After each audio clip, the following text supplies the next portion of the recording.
सो देखो बेटा,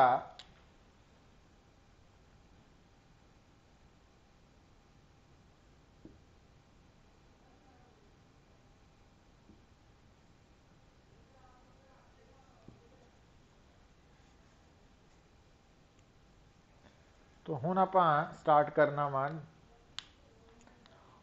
topic rolling motion. Actually बेटा जो रोलिंग मोशन है इसनू आपां किद्दां समझना वा। हुण देखो कि अगर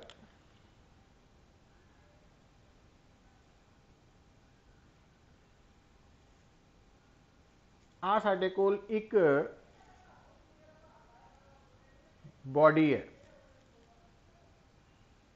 ये जिहड़ी बॉडी है ये एक्चुअली क्योंकि रोलिंग मोशन च बेटा रोल किने करना वा, है ना, रोल तो सिलेंड्रिकल बॉडी हो सकती है, रिंग है, डिस्क है, सफीयर है, तो वो शेप्स वाली बॉडीज ने रोल करना वा ना।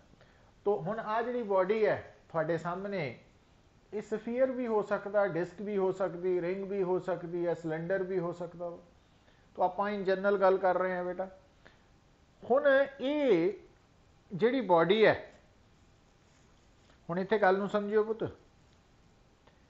इस बॉडी दे अंदर क्योंकि ये बॉडी बनी हुई है कॉन्स्टिट्यूएंट पार्टिकल्स की जिन्हां तो मिलके बनी है, तो इस बॉडी दे अंदर एक इदां दा पॉइंट भी है जिन्हों आपां की कहने आ सेंटर ऑफ मास,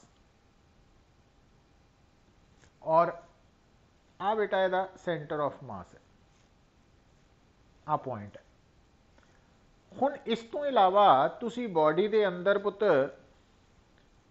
सपोज कोई पॉइंट कंसिडर करते हैं, एनी पॉइंट, तो मैं वो एनी पॉइंट कंसिडर कर रहा ए पॉइंट। तो आ है साडी एक बॉडी, ये अंदर मैं एक पॉइंट कंसिडर किया इसका सेंटर ऑफ मास, ते दूसरा पॉइंट एनी पॉइंट कंसिडर किया ए। हुण बेटा जदों भी बॉडी रोल करेगी, रोलिंग मोशन, तो उस केस दे विच तुसी हमेशा रोलिंग मोशन नूं किद्दां लेना, सम ऑफ ट्रांसलेशनल मोशन।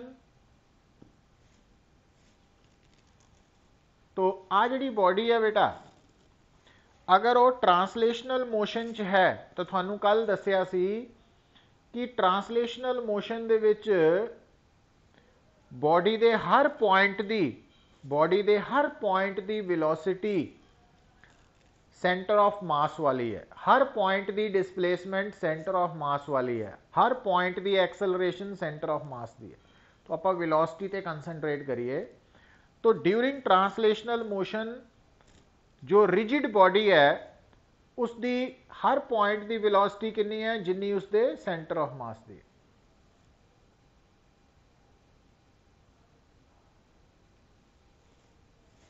तो चाहे सेंटर ऑफ मास पॉइंट है चाहे कोई भी पॉइंट है, हर पॉइंट की वेलोसिटी सेंटर ऑफ मास वाली। दूसरा बेटा कल आप क्या सी प्योर रोटेशनल मोशन।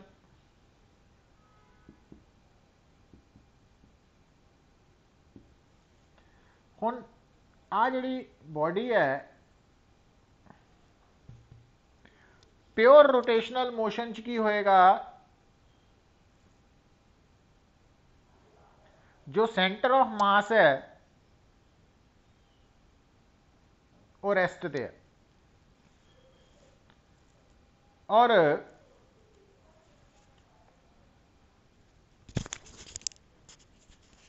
एक मिनट बेटा,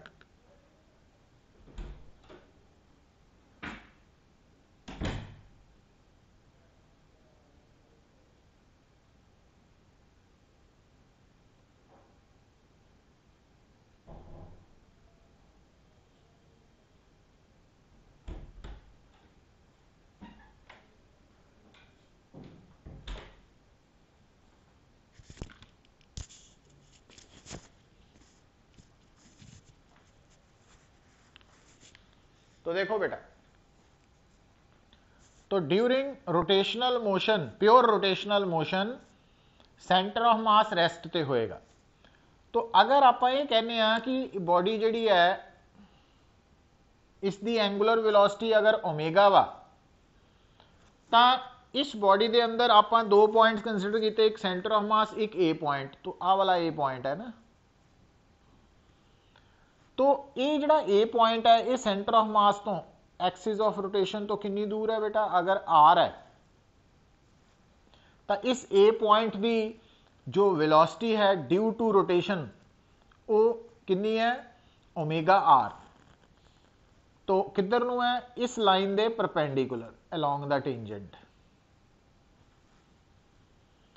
तो मतलब ये गल नू समझो, जदों कोई भी बॉडी ट्रांसलेशनल मोशन च है, उहदे हर पॉइंट की वेलोसिटी सेंटर ऑफ मास वाली है और उसे डायरेक्शन च है, और प्योर रोटेशनल मोशन करके सेंटर ऑफ मास तो रेस्ट पे होएगा, बट हर पार्टिकल की एंगुलर वेलोसिटी सेम है। अच्छा, ईवन सेंटर ऑफ मास की एंगुलर वेलोसिटी भी सेम है omega, but linear velocity zero है। और बाकी पॉइंट्स की लीनियर वेलोसिटी कितना कटनी पुत, उस पॉइंट का एक्सिस ऑफ रोटेशन तो परपेंडिकुलर डिस्टेंस ते ओमेगा नू मल्टीप्लाई कर देना और वो वेलोसिटी आर दे परपेंडिकुलर होएगी। हुण रोलिंग मोशन बेसिकली की है, ट्रांसलेशनल मोशन ते रोटेशनल मोशन का सम है। तो इस करके बेटा तो ये रोलिंग मोशन आ गया ना। तो क्योंकि rolling motion translational and rotational motion का सम है, तो सेंटर ऑफ मास की दो वेलोसिटीज है पुत, एक ट्रांसलेशनल मोशन करके और दूसरी रोटेशनल मोशन करके।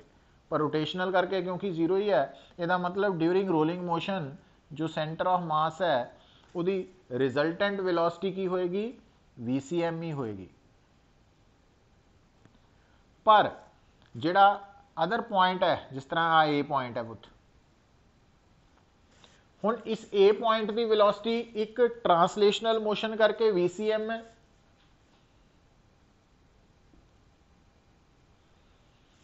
और दूसरा ओमेगा आर है।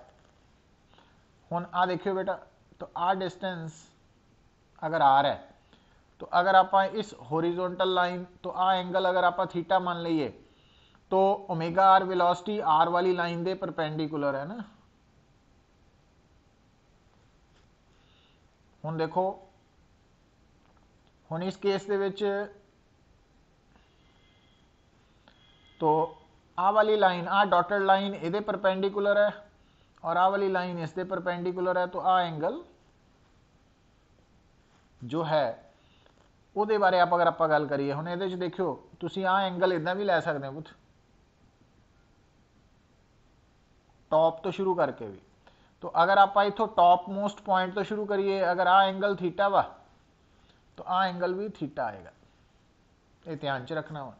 हुण अगर आप एंगल वर्टिकल लाइन के नाल लिया ना तो थीटा, तो आ एंगल भी थीटा। क्यों, क्योंकि आ वाली जिहड़ी लाइन है वो इसके परपेंडिकुलर है और आ वाली लाइन ये परपेंडिकुलर है। तो दो लाइनस जिन्ना एंगल है उन्होंने परपेंडिकुलर लाइनस भी सेम एंगल है।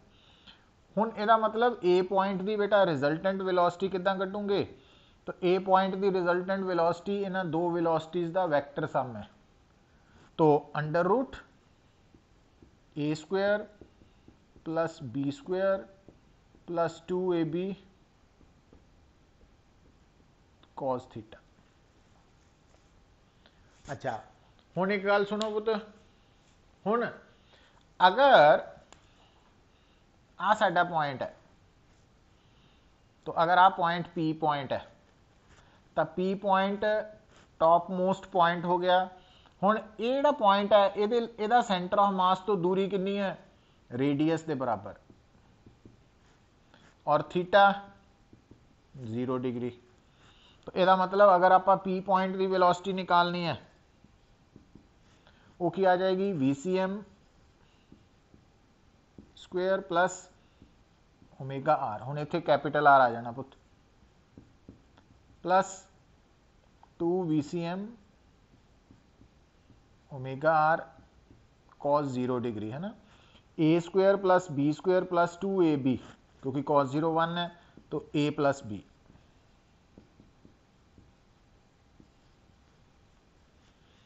तो P पॉइंट की वेलोसिटी VCM प्लस ओमेगा। अच्छा, तो अगर आ वाला पॉइंट है बेटा, पॉइंट नीचे वाला लोएस्ट पॉइंट, इनू Q कर देने, तो हुण इस पॉइंट के लिए पुत R तो रेडियस है, पर थीटा क्योंकि आप थीटा इधरों लेना ना, तो 180 डिग्री, तो cos 180 डिग्री -1, तो इत्थे माइनस आ जाना, a square plus b square minus 2ab, मतलब ए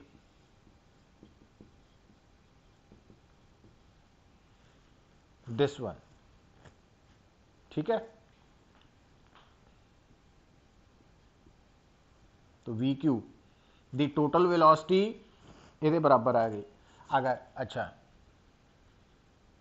अगर आ पॉइंट है बेटा, एस पॉइंट है, तो हुण एस पॉइंट के लिए थीटा की है पुत 90 डिग्री, तो आर कैपिटल आर के बराबर थीटा 90 डिग्री, कॉज 90 डिग्री, जीरो होने करके लास्ट टर्म जीरो हो गई, तो वी एस की वैल्यू आ गई under root V C M square plus,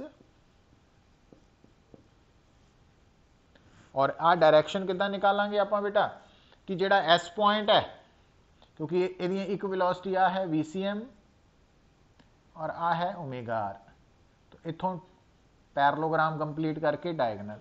हुण अगर आ पॉइंट है थोड़ा टी पॉइंट, तो टी पॉइंट के लिए एंगल 270 डिग्री हो जाना, तो कॉस 270 डिग्री अगेन जीरो है, तो इस करके टी पॉइंट की रिजल्टेंट वेलोसिटी भी वी टी हो जानी है ना, वी एस और वी टी बराबर ही है। पर फर्क की आना पुत, फर्क आना वा कि थीटा 270 डिग्री है, कॉस 270 डिग्री जीरो ही है, बट फर्क यह है कि टी पॉइंट की दो वेलोसिटी चो एक आ वाली वेलोसिटी है वीसीएम वाली और दूजी ओमेगा आर वाली, तो है ना, आ रिजल्टेंट वेलोसिटी है।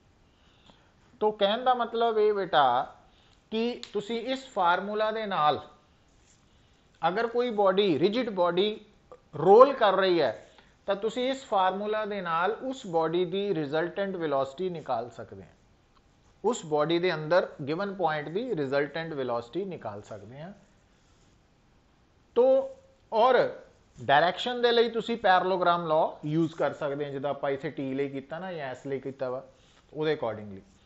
तो रोलिंग मोशन के दौरान बेटा कोई भी जिहड़ी बॉडी है, रिजिड बॉडी है, उहदा कोई भी पॉइंट, उस रिजिड बॉडी का कोई भी जिहड़ा पॉइंट है, उहदी लीनियर वेलोसिटी निकालने का फार्मूला आपां वी ए जनरल निकालिया होया, और आ V P V Q V S V T ये पर्टिकुलर पॉइंट्स के लिए है ना, तो उस फार्मूला दे विच बेसिक फार्मूला च वैल्यूज पुट करके असीं प्रॉपर आंसर निकाल सकते हैं। सो इत्थे तक किसी को कोई डाउट है तो दसो चिराग।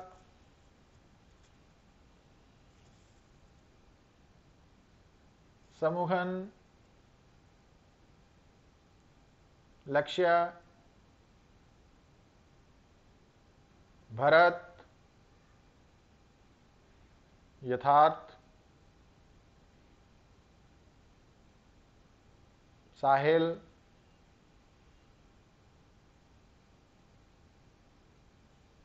नवनीत, नारायण, अंकुश,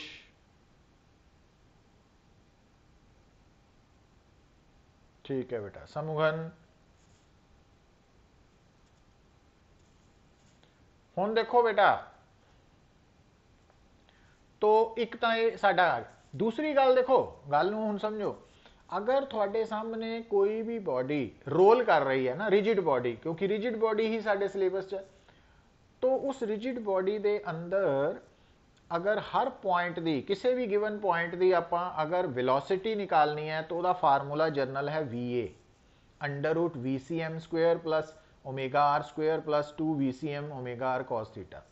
पर जे तुसी बेटा किसी भी पॉइंट की एक्सेलरेशन निकालनी है, तो फिर under root A C M square plus alpha R square plus 2 ACM alpha R cos theta, मतलब VCM की जगह ACM आ जाएगा और ओमेगा की जगह एंगुलर एक्सेलरेशन अल्फा आ जाएगी, तो वो एक्सेलरेशन ऑफ एनी पॉइंट आ जाएगी। तो ये रोलिंग मोशन का एक बेसिक पार्ट है। तो जो आप डिस्कस किया कि how to find velocity of any point in a body possessing rolling motion. हुण भी और इत्थे इस रिजल्ट तक पहुंचने तो पहला आप ये समझिया कि रोलिंग मोशन नूं आपां मान सकते हैं ट्रांसलेशनल प्लस रोटेशनल मोशन, मतलब रोटेशनल ते ट्रांसलेशनल मोशन का सम, तो उत्थों मिल के बनया ना। तो ये पॉइंट आ गया साडे को बेटा। नाउ हुण अगली गल बेटा देखो, बड़े ध्यान नाल समझो, बड़ा इंपॉर्टेंट टॉपिक है, कंपटीशन पॉइंट ऑफ व्यू तो भी काफ़ी इंपॉर्टेंट है कि जदों बॉडी रोल कर रही है बेटा, तो हुण देखो जिस सरफेस ते बॉडी रोल कर रही है वो सरफेस क्यू पॉइंट नाल टच करेगा। मतलब जिहड़ा इत्थे इस डायग्राम च क्यू पॉइंट आपां शो किया है ना, वो बेसिकली वो पॉइंट है बॉडी का जिहड़ा नीचे सरफेस के नाल कॉन्टैक्ट च है। तो क्यू नूं असीं बोल दिंदे आ पॉइंट ऑफ कॉन्टैक्ट। तो एक्चुअली ये जिहड़ी बॉडी है रोल कर रही है, तो वो इको पॉइंट ते सरफेस के नाल कॉन्टैक्ट च है एट ए टाइम, ठीक है। तो उसनूं असीं पॉइंट ऑफ कॉन्टैक्ट कहने आ। और साडी डायग्राम दे विच इस वक्त क्यू पॉइंट जो है वो उहदे नीचे सरफेस नाल टच कर रहा वा। नाउ हुण देखो बेटा, तो पहला स्टैप तो आप समझ चुके हैं, हुण नैक्सट स्टैप नूं देखिए।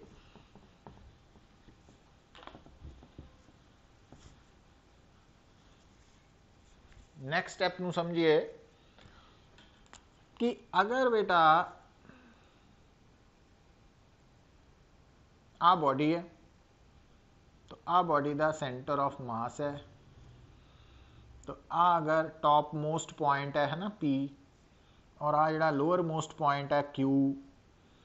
तो हुण तुसीं बेटा आप देख चुके हैं कि अगर ये बॉडी दी एंगुलर वेलोसिटी है ओमेगा और लीनियर VCM की वैल्यू है, मतलब सेंटर ऑफ मास की वेलोसिटी है VCM, तो जिहड़ा P पॉइंट है तो यदी रिजल्टेंट वेलोसिटी है VCM plus omega R radius है ना इस रोलिंग बॉडी का, तो Q पॉइंट की वेलोसिटी है बेटा VCM माइनस ओमेगा आर। हुण अगर मैं आ ड्रॉ करदा पुत, तो अगर ये सरफेस है, तो ये वो सरफेस है जिस दे ऊपर रोलिंग मोशन हो रहा वा। हुण नॉर्मली तो बेटा ये सरफेस जिहदे ऊपर रोलिंग मोशन होना वो रेस्ट ते होएगा, बट जरूरी नहीं है कि वो सरफेस जिहदे ऊपर बॉडी रोल कर रही है वो रेस्ट ते होए। फॉर एग्जाम्पल ये जिहड़ा सरफेस है, ये अगर तो सरफेस ऑफ अर्थ है, सरफेस ऑफ टेबल है, फिर तो रेस्ट ते ही है। पर अगर ये सरफेस जिहदे ऊपर रोलिंग हो रही है, मान लो वो स्टेटमेंट दिता होया कन्वेयर बेल्ट है, तो कन्वेयर बेल्ट तो चल रही है, तो आ बेटा है VS वेलोसिटी ऑफ सरफेस। तो ये है velocity of surface with respect to earth, और VQ है लोएस्ट पॉइंट दी। हुण इत्थे Q पॉइंट की एक्चुअली पॉइंट ऑफ कॉन्टैक्ट है, Q पॉइंट ऑफ कॉन्टैक्ट है POC। हुण बेटा अगला जिहड़ा हुण स्टैप है कि velocity of point of contact with respect to surface. तो velocity of point of contact with respect to surface ये कितना निकलेगी? Velocity of point of contact चों वेलोसिटी ऑफ सरफेस नूं रिलेटिव मोशन का कंसैप्ट है ना, आ लिखता आप, ये वैक्टर फॉर्म है बेसिकली। हुण बेटा पॉइंट ऑफ कॉन्टैक्ट की वेलोसिटी तो है VQ, तो VS तो यह आ गई velocity of point of contact with respect to surface. हुण गल नूं समझियो बेटा, ये एक्चुअली वैक्टर सबट्रैक्शन है, इनू ध्यान च रखियो, इतने साइन नहीं पाए बट है वैक्टर सबट्रैक्शन का कंसैप्ट ही। हुण ऑन ए स्टेशनरी सरफेस, क्योंकि ज़्यादातर केसेस दे विच स्टेशनरी सरफेस है, फिर VS 0 हो जाएगा। तो it means velocity of point of contact with respect to surface की है VCM माइनस ओमेगा आ रही है। हुण बेटा जिहड़ा रोलिंग मोशन है ना, इसनूं असीं फरदर कैटेगराइज किया होया।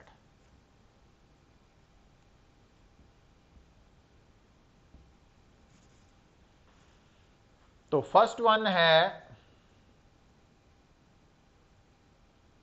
Rolling without slipping.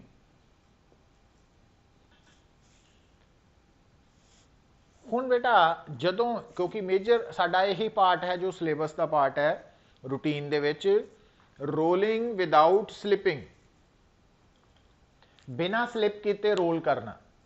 और वो तां ही पॉसिबल है बेटा, याद रखो, रोलिंग विदाउट स्लिपिंग दी बेसिक कंडीशन है कि जो velocity of point of contact है with respect to surface, that must be 0।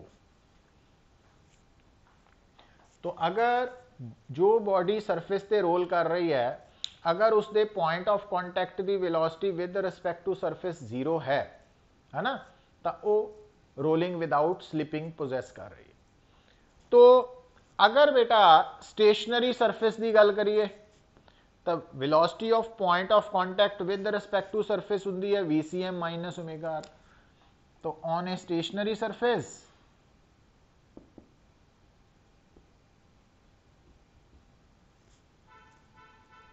Point of contact with respect to surface VCM minus omega are.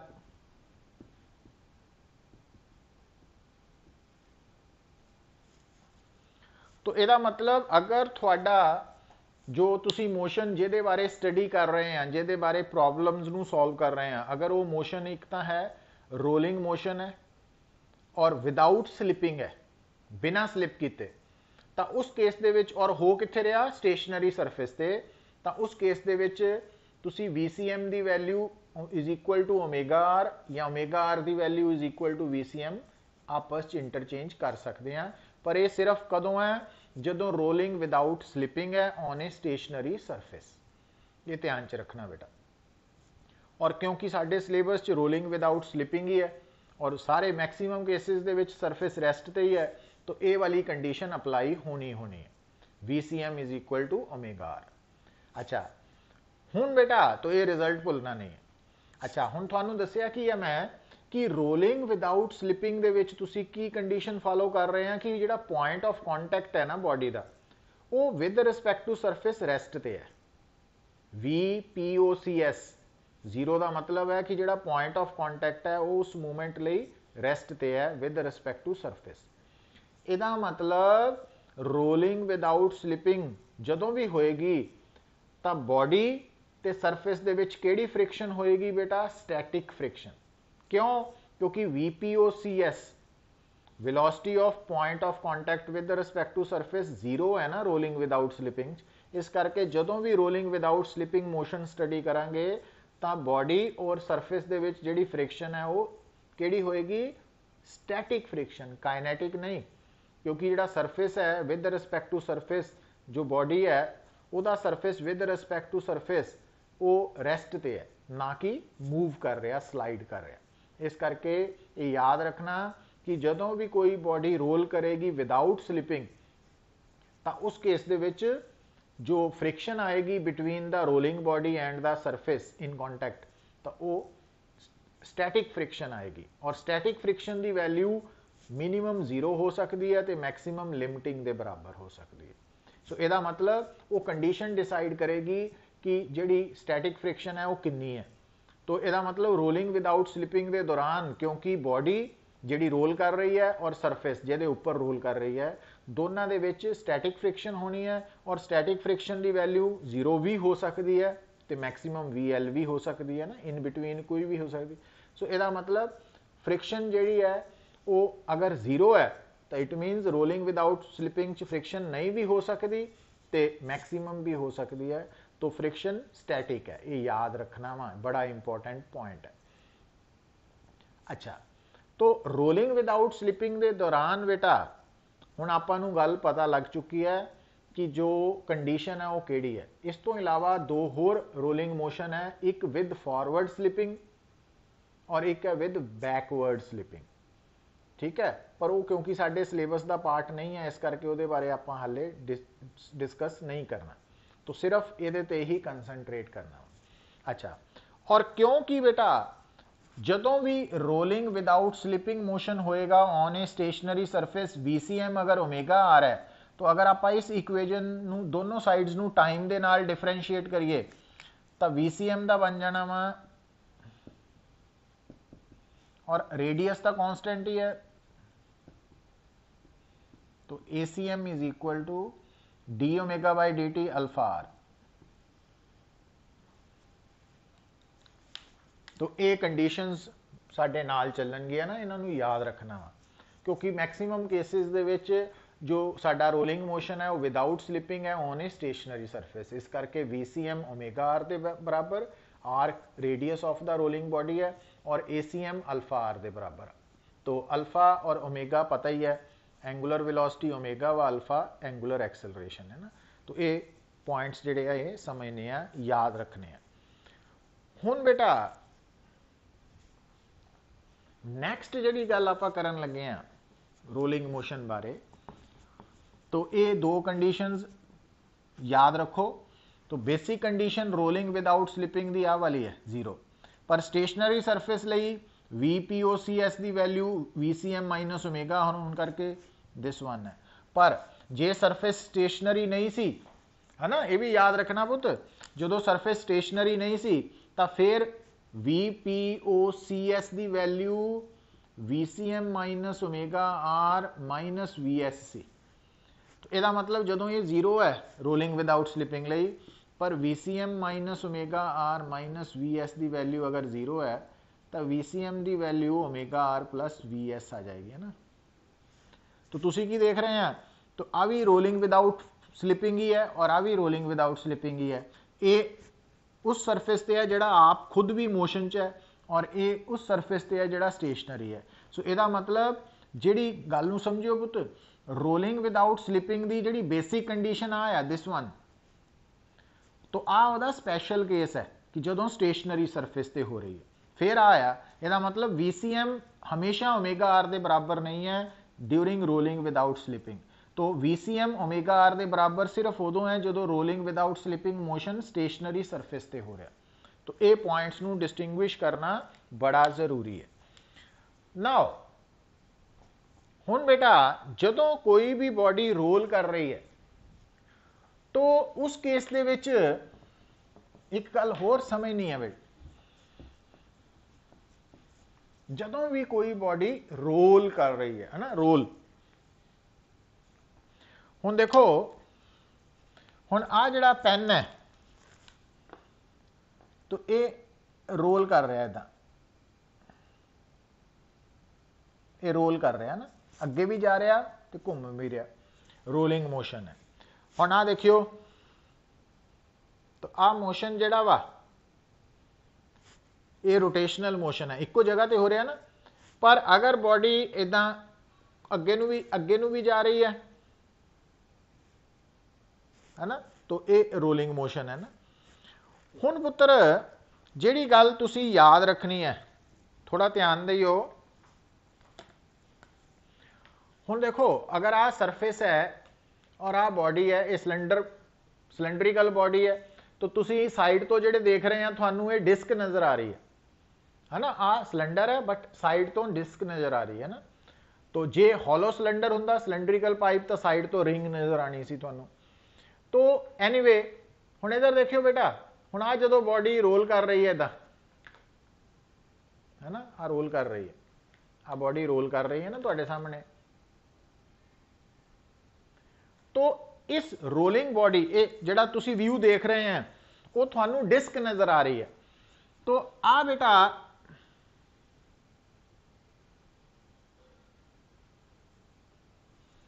थोड़ी बॉडी है जिहड़ी रोल कर रही है, तो रोलिंग मोशन च ओमेगा भी होएगी, VCM भी होएगी ना।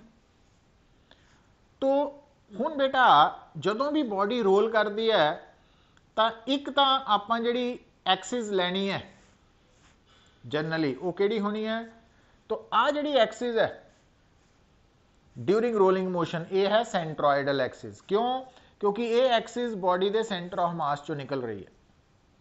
तो आ जिहड़ी एक्सिस है ये सेंट्रोइडल एक्सिस है रोलिंग मोशन च। पर आ जिहड़ा पॉइंट है ना पुत, आ वाला पॉइंट,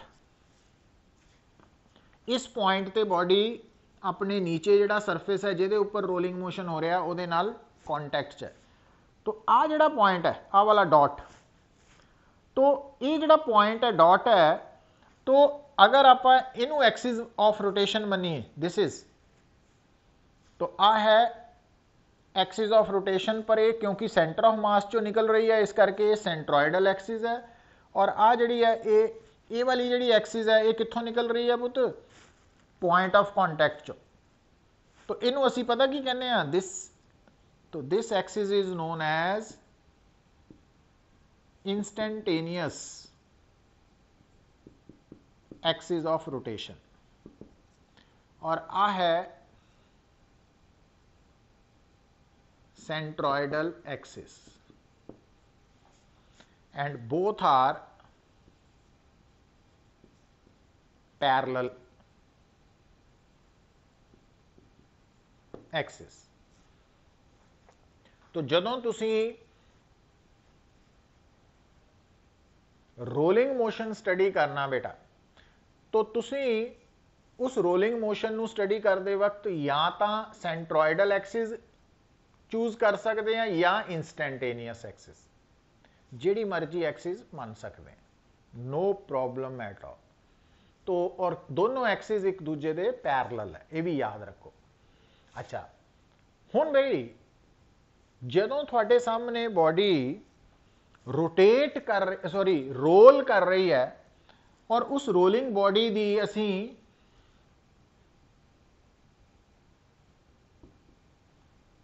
काइनेटिक एनर्जी निकालनी है,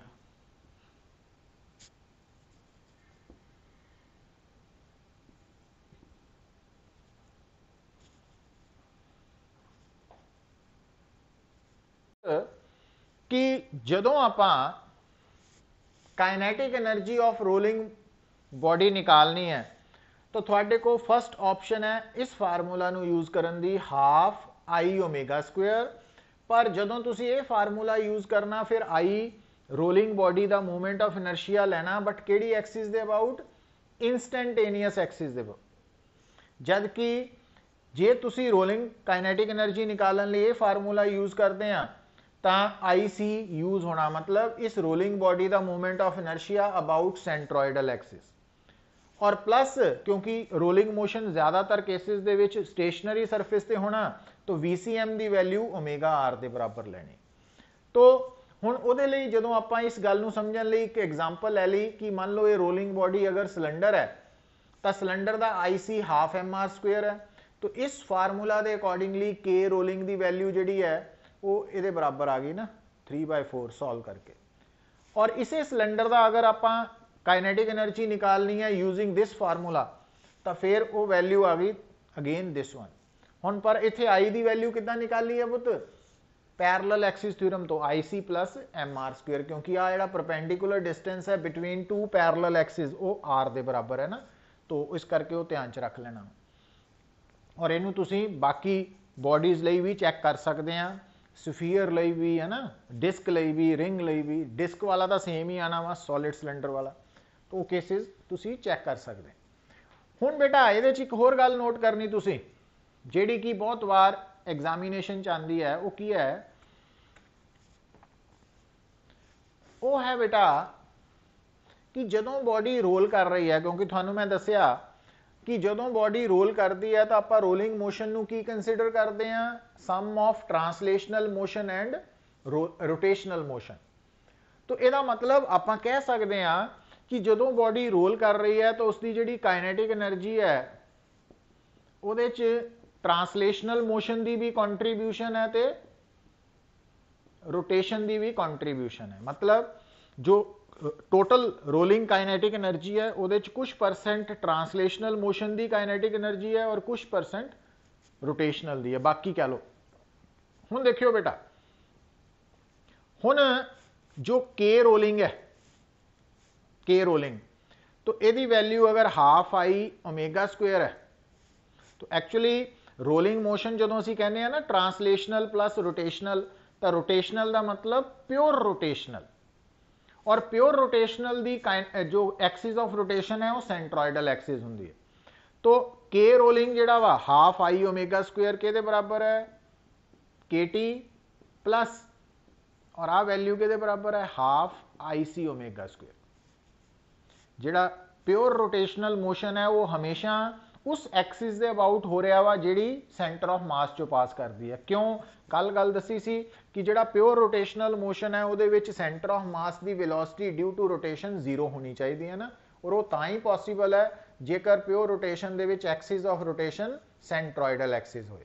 तो सेंट्रॉइडल एक्सिस के अबाउट जदों रोटेशनल मोशन होएगा तो आपां आई सी यूज़ करांगे, क्योंकि रोटेशन मोशन च जदों half I omega square use करते हैं तो आई किहड़ी एक्सिस के अबाउट लेना, जिस एक्सिस के अबाउट रोटेशन हो रही है ना। तो ये पॉइंट्स नूं याद रखना। तो आ बेटा रोलिंग दी टोटल काइनेटिक एनर्जी है और आह रोटेशन करके है, ठीक है। हुण अगर आपां दोनों साइड्स नूं किहदे नाल डिवाइड कर दईए, इहनूं होर सौखा कर सकते हैं, मतलब बड़ा इंपॉर्टेंट कंसैप्ट है। तो आ टोटल काइनेटिक एनर्जी है रोलिंग दी, उहदे विच आ है ट्रांसलेशनल दी काइनेटिक एनर्जी दी कंट्रीब्यूशन, आ है रोटेशनल काइनेटिक एनर्जी दी कंट्रीब्यूशन। तो अगर आप दोनों साइड्स नूं आ वैल्यू निकालनी आप, तो ये दसेगा भी रोलिंग मोशन किन्ने फ्रैक्शन किन्ने परसेंट रोटेशन की कंट्रीब्यूशन है। तो हुण इहनूं निकालन दे लई बेटा इथों देखो के रोटेशन की बनेगा, के रोलिंग प्लस प्लस नहीं minus K T over K rolling 1 minus K T by K rolling. अच्छा, तो अगर आप fraction of translational kinetic energy दसनी है K T by K rolling दी रेशो, तो वो की बनेगा ये अकॉर्डिंगली, तो के टी बन जाएगा के रोलिंग माइनस के rotation over K rolling 1 minus के रोटेशन ओवर के रोलिंग। तो आ गल नूं समझो पुत। तो हुण ध्यान दिओ के रोटेशन इत्थे एक्चुअली तुहानूं फिर मैं कि दोबारा रैपीटिशन ही होने लगी है कि जदों रोलिंग मोशन हो रहा तो रोलिंग मोशन के दौरान जो ट्रांसलेशनल मोशन है उहदे नाल आपां किहड़ा सम लैने आ, प्योर रोटेशनल मोशन दा। तो आ वाला प्योर रोटेशनल मोशन है, और प्योर रोटेशनल मोशन दे विच बेटा देखो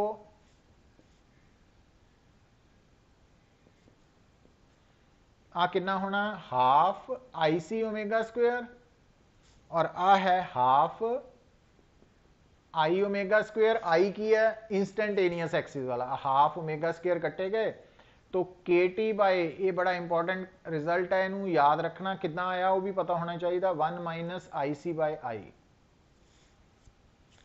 हुण पुत्र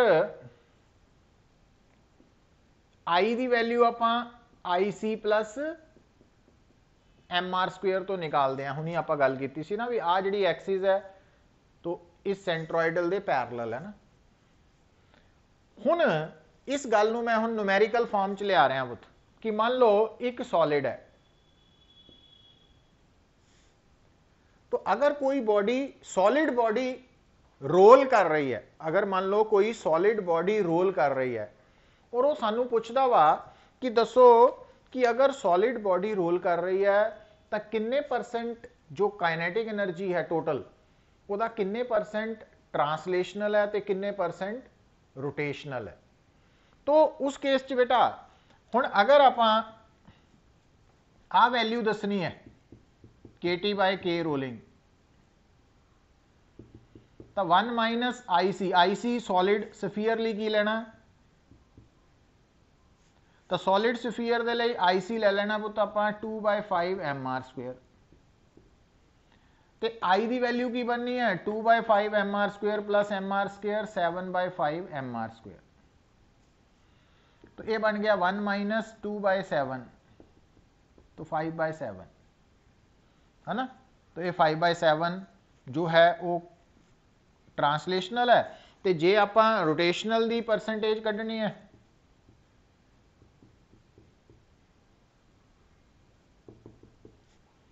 तो आ वैल्यू आप 5/7 है 2/7। तो यदा मतलब जदों कोई सॉलिड सफीयर रोल करेगा तो उसकी टोटल काइनेटिक एनर्जी का 5/7 जो है वो ट्रांसलेशनल मोशन करके है तो 2/7 रोटेशनल मोशन करके है। और अगर सॉलिड सफीयर की जगह हॉलो सफीयर हो गया तो फिर ये 2/3 है और जदों IC 2/3 है तो ये 5/3 हो गया ना। तो अगर ये 5/3 है तो ये 2/5 बन गया।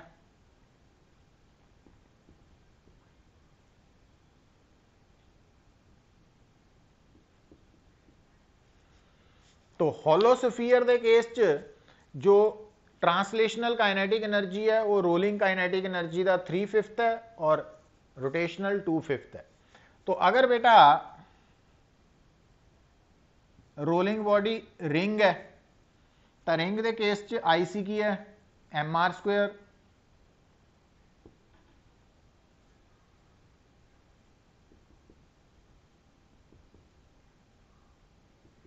तो रिंग के केस च 50-50% रोटेशनल ते ट्रांसलेशनल काइनेटिक एनर्जी है। तो इस तरीके नाल तुसी दस सकते हैं कि रोलिंग मोशन के दौरान किन्ने परसेंट काइनेटिक एनर्जी रोटेशन करके है किन्ने परसेंट ट्रांसलेशनल करके है। सो ये बड़ा इंपॉर्टेंट कंसैप्ट है ना। आप जो भी अज किया काफ़ी इंपॉर्टेंट है बेसिक गल्लां वा पर ये बेस्ड न्यूमेरिकल्स आ जाते हैं ना मैक्सीमम चांसेस होंगे। तो हुण बेटा जो आप हुण डिस्कशन अज क्लीयर कंप्लीट की है कि शुरू च असीं देखिया कि जो रोलिंग मोशन है उस मोशन के दौरान जदों भी कोई बॉडी रोल करेगी तो उस रोलिंग बॉडी के किसी भी पार्टिकल की अगर आप वेलोसिटी निकालनी है या एक्सेलरेशन निकालनी है तो वह फार्मूला की है ना। और दूसरा बेटा फिर आप देखिया कि rolling motion on a stationary surface जो है उसकी कंडीशन की है और उस तो बाद फिर आप kinetic energy in rolling motion calculate करनी सीखी। तो ये 3 पॉइंट्स है बड़े ही इंपॉर्टेंट है। तो इन्हों थॉरली तुसी दोबारा देखना वा और प्रॉब्लम्स नू ट्राई करने की कोशिश करनी है। तो ये कंसैप्ट्स नू याद करने की कोशिश करो। तो